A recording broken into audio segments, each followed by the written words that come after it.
Outside the box का मतलब क्या हुआ कि जो ऑलरेडी आपकी मेमोरी के अंदर पड़ा हुआ है या ऑलरेडी जो दिमाग में घूमता रहता है 24 घंटे, उससे अलग हट करके कुछ सोचना। बॉक्स का मतलब क्या है? जो भी इंफॉर्मेशन, जो भी नॉलेज आपकी ब्रेन में फीडेड है, जिस भी तरह के पैटर्न्स ऑलरेडी बने हुए हैं, यानी जिस भी तरह से आप पिछले बहुत सालों से सोचते आए हैं, वो क्या है? वो बॉक्स हो गया। अब उसके बाहर कैसे सोचा जाए? बिकॉज माइंड की अपनी एक लिमिटेशन है। Mind can not think beyond knowledge and information.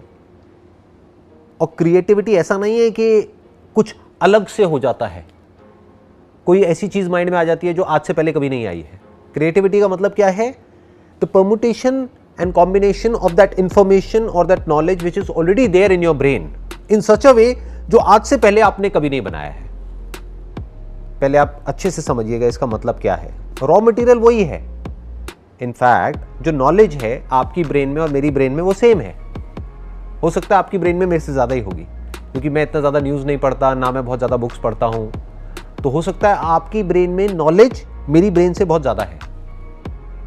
But when it comes to thinking outside the box, तो कुछ चीज़ें हैं जिसको समझना बहुत ज़रूरी है। एक तो ये है, there must be a deep sense of silence within. एक तरह की स्पेस होनी चाहिए अंदर। वहां पर आप बड़ी क्लियरली चीज़ों को देख सकते हैं, आप पैटर्न्स को भी देख सकते हैं, और उन पैटर्न्स को जब देखेंगे तभी तो ब्रेक करेंगे। तो उन पैटर्न्स को देखने के लिए, उनको ऑब्जर्व करने के लिए पहले अंदर स्पेस होना चाहिए, फ्री स्पेस होना चाहिए।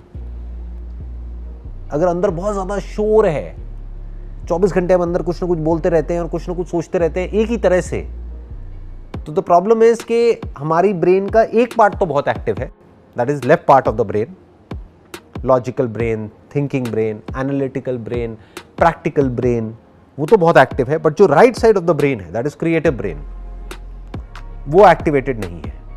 और क्रिएटिविटी का मतलब क्या है? अगेन इसको ध्यान से समझ लेना, कुछ नया नहीं आता है माइंड में, बट जिस तरह से हम सोच रहे थे उससे कुछ अलग आ जाता है माइंड में। पहले इसको आराम से समझते हैं। क्रिएटिविटी का मतलब क्या?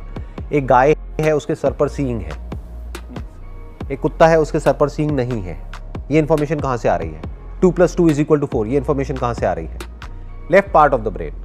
एक है right side of the brain, उसमें आप क्या सोच सकते हो?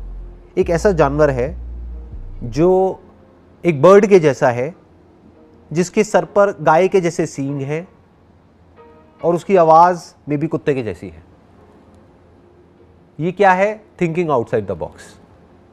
अब इसका एक दूसरा चैलेंज आएगा। आपने सोच तो लिया, कुछ भी सोच लिया, but it has to be connected to what you want to achieve in life, तभी तो उसका फायदा है। नहीं तो क्या फायदा उसका सोचने का? What you are asking is कि भाई मैं इस तरह से कैसे सोचूं कि जो भी मैं करना चाहता हूं उसको एक तरीके से अचीव नहीं कर पा रहा हूं। Yes sir, exactly. Right? Yes sir. मैं कैसे अलग तरीके से एक्शंस लूं, कुछ अलग करूं जिससे कि मैं उसको अचीव कर पाऊं, क्योंकि एक ही तरह से मैं बार बार ट्राई कर रहा हूं एक चीज को अचीव करने का, वो नहीं हो पा रहा है। यस। कई बार मैंने ट्राई किया। Yes sir. अब बात आती है अलग क्या है? वो अलग तरीका कहां से आएगा माइंड में? पहले तो अंदर एक फ्री स्पेस होना चाहिए, यानी माइंड में अगर पहले से ही एक तरीका बहुत ज्यादा हार्डन्ड हुआ पड़ा है और वो दिमाग में घूमता रहता है 24 घंटे, कुछ पैटर्न्स बने हुए हैं, तो उन पैटर्न्स को ब्रेक कैसे करोगे? बहुत छोटे छोटे तरीके हैं जिस तरह से आप कर सकते हो। फॉर एग्जाम्पल, एक ही रास्ते से अपने घर से अपने कॉलेज तक जाते हो, इन पैटर्न्स को तोड़ दो। रोज अपना डिसाइड करो कि एक अलग रास्ते से जाना है। तो अब क्या हो रहा है? You are breaking the patterns consciously, not just theoretically but actually.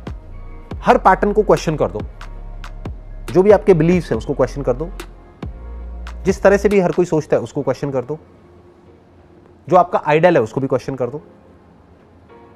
अब आप क्या कर रहे हो? पैटर्न्स को तोड़ रहे हो। पैटर्न्स का मतलब क्या होता है? आइदर यू एग्री और डिसएग्री विद समवन और समथिंग। तो ना तो आप एग्री करो ना डिसएग्री करो, क्वेश्चन कर दो।